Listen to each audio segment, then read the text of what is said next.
ಇದಕ್ಕೆ.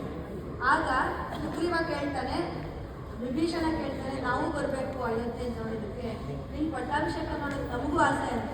ಆಗ ತಕ್ಷಣ ರಾಮ ಏನು ಮಾಡ್ತಾನೆ, ಆಯ್ತು ಬನ್ನಿ ನೀವು ಪುಷ್ಪಕುರ್ಮನ ಹತ್ಕೊಳ್ಳಿ ಅಂತ ಅವನು ಅನುಮತಿ ಕೊಡ್ತಾನೆ. ಎಲ್ಲರೂ ಬಂದು ಪುಷ್ಪಕುರ್ಮನ ಹತ್ಕೋತಾರೆ.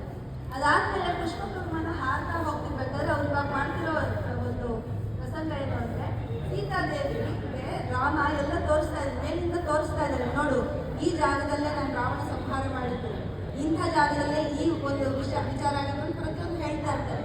ಆಗ ಕಿಷ್ಕಿಂಧ ನಗರದ ಮೇಲೆ ಹೊರಡ್ತಾರೆ. ಕಿಷ್ಕಿಂಧ ನಗರದ ಮೇಲೆ ಹೋಗ್ತಿರ್ಬೇಕಾದ್ರೆ ರಾಮ ಹೇಳ್ತಾರೆ, ನೋಡಿ ಇದೇ ಕಪಿಸೇನೆ ನನಗೆ ಸಿಕ್ಕಿದಂಥ ಜಾಗ, ಸುಗ್ರೀವ ಸಿಕ್ಕಿದಂಥ ಜಾಗ ಇದೆ ಅಂತ. ಆಗ ಸೀತೆ ತಕ್ಷಣ ಹೇಳ್ತಾಳೆ, ಸರಿ ಅಲ್ಲಿ ವಾನರ ಸ್ತ್ರೀಯರಿದ್ದಾರಲ್ಲ ಅವರೆಲ್ಲರೂ ಕೂಡ ನಮ್ಮ ಪುಷ್ಪಕುರ್ಮದಲ್ಲಿ ಬರಲಿ, ಅವರು ಕೂಡ ಅಯೋಧ್ಯೆಗೆ ಬರಲಿ. ವಾನರಲ್ಲಿರೋರು ಎಷ್ಟೆಲ್ಲ ಕಷ್ಟಪಟ್ಟಿದ್ದಾರೆ ರಾಮನಿಗಾಗಿ, ಸೀತೆಗಾಗಿ. ಆದ್ದರಿಂದ ಆ ಸ್ತ್ರೀಯರು ಪಾಪ ಅಷ್ಟು ದಿವಸಗಳ ಕಾಲ ಕಾವೇ ಇದ್ರಲ್ಲ, ಅದರಿಂದ ಅವರು ಬರಲಿ ಅಂತ ಹೇಳ್ತಾಳೆ, ತೋರಿಸ್ತಾ ಇದ್ದಾಳೆ ಆ ಸ್ತ್ರೀಯರೆಲ್ಲ ಬರಲಿ ಅಂತ. ಆಗ ಮತ್ತು ರಾಮ ಅದಕ್ಕೆ ಒಪ್ಕೋತಾನೆ. ಎಲ್ಲರೂ ಕೂಡ ಮತ್ತು ಪುಷ್ಪಕುರ್ಮದಲ್ಲಿ ಹತ್ಕೋತಾರೆ. ಎಲ್ಲರನ್ನೂ ಕರ್ಕೊಂಡು ಅಯೋಧ್ಯೆಗೆ ಇವರು ಹೊರಟಿದ್ದಾರೆ. ಎಲ್ಲರೂ ಅಯೋಧ್ಯೆಗೆ ಹೊರಟ್ರೆ ಇಲ್ಲ, ಎಲ್ಲರೂ ಅಯೋಧ್ಯೆಗೆ ಹೊರಟಿದ್ದಾರೆ.